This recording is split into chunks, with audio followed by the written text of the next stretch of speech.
So today I'm going to narrate a story to you which I know you are going to love to listen to.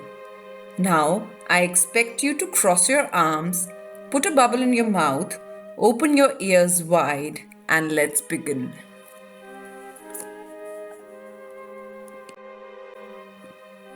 The name of the story that I'm going to narrate you is Little Red Riding Hood. Once upon a time, there was a little girl who lived in a village near the forest. Whenever she went out, the little girl wore a red riding cloak, so everyone in the village called her Little Red Riding Hood. One morning, Little Red Riding Hood asked her mother if she could go visit her grandmother. "That's a good idea," her mother said. So they packed a nice basket for Little Red Riding Hood to take to her grandmother. When the basket was ready, the little girl put on her red cloak and kissed her mother goodbye. "Remember, go straight to Grandma's house," her mother cautioned. "Don't dawdle along the way, and please don't talk to strangers. The woods are dangerous." "Don't worry, Mama," said Little Riding Hood. "I'll be careful." But when Little Red Riding Hood saw some lovely flowers in the woods, she forgot her promise to her mother.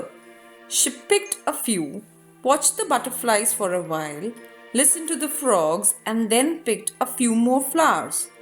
Little Red Riding Hood was enjoying the nice summer day so much that she didn't notice a dark shadow approaching out of the forest behind her.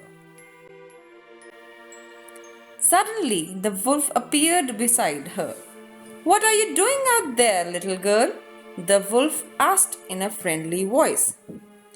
"I'm on my way to see my grandma, who lives through the forest near the brook," Little Red Riding Hood replied.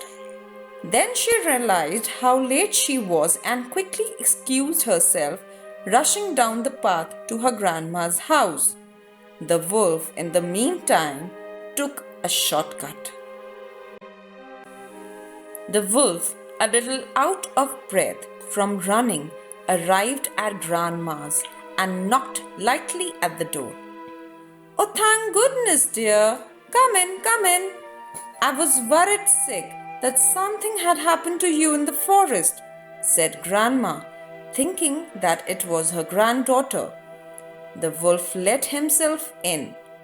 Poor Granny did not have time to say another word before the wolf swallowed her.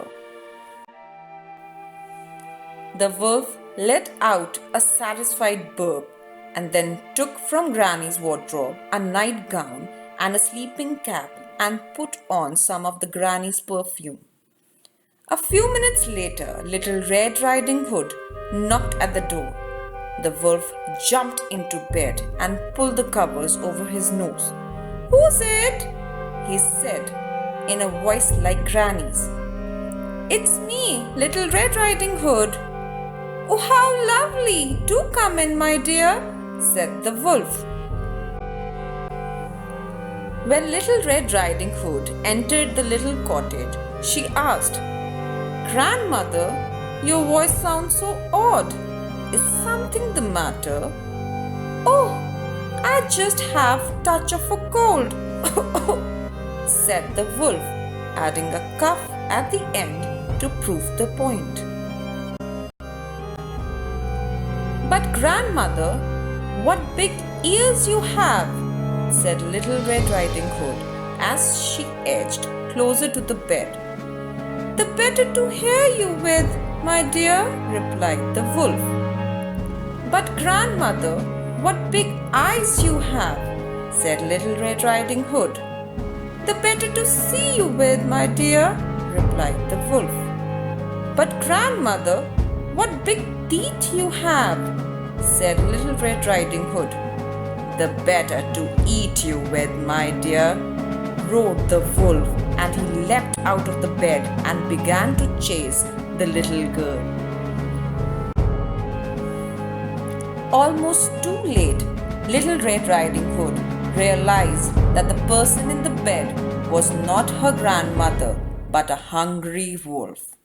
She ran across the room and through the door, shouting, "Help! Wolf!" as loudly as she could.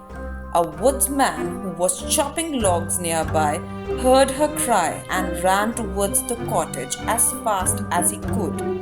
He grabbed the wolf and made him spit out the poor grandmother who was still in one piece. "Oh, Grandma, I was so scared," sobbed Little Red Riding Hood.